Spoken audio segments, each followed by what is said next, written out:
being built in record time.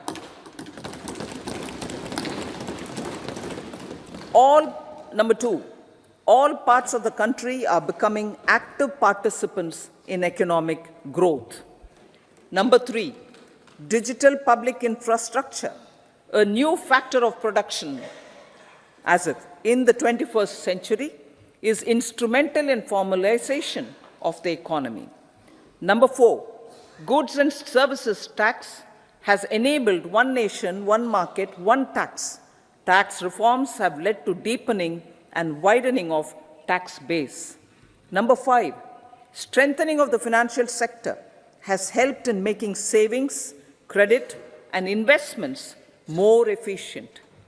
Number six, GIFT, IFSC, and the Unified Regulatory Authority, IFSCA, are creating a robust gateway for global capital and financial services for the economy.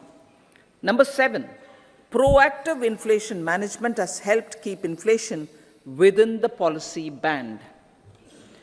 Now, the global context, Honorable Speaker, sir. Geopolitically, global affairs are becoming more complex and challenging with wars and conflicts. Globalization is being redefined with reshoring and friendshoring, disruption and fragmentation of supply chains, and competition for critical minerals and technologies. A new world order is emerging after the COVID pandemic. India assumed the G20 presidency during very difficult times for the world. The global economy was going through high inflation, high interest rates, low growth, very high public debt, low trade growth, and climate changes. The pandemic has led to a crisis of food, fertilizer, fuel, and finances for the world, while India successfully navigated its way. The country showed the way forward and built consensus on solutions for those global problems. The recently announced India-Middle East-Europe economic corridor is a strategic and economic game changer for India and others. In the words of Honorable Prime Minister, the corridor, and I quote, will become the basis of world trade for hundreds of years to come, and history will remember that this corridor was initiated on Indian soil, unquote. Vision for Vikasit Bharat. Our vision for Vikasit Bharat is that of prosperous Bharat in harmony with nature, with modern infrastructure, and providing opportunities for all citizens and all regions to reach their potential. With confidence arising from strong and exemplary track record of performance and progress, earning Sabka Vishwas, the next 5 years will be years of unprecedented development and golden moments to realize the dream of developed India by 2047. The trinity of demography, democracy, and diversity backed by Sabka Prayas has the potential to fulfill aspirations of every Indian. As Honorable Prime Minister in his Independence Day address to the nation mentioned, I quote, there is no dearth of opportunities, as many opportunities as we want. The country is capable of creating more opportunities. Sky is the limit, unquote. Strategy for Amrit Kal.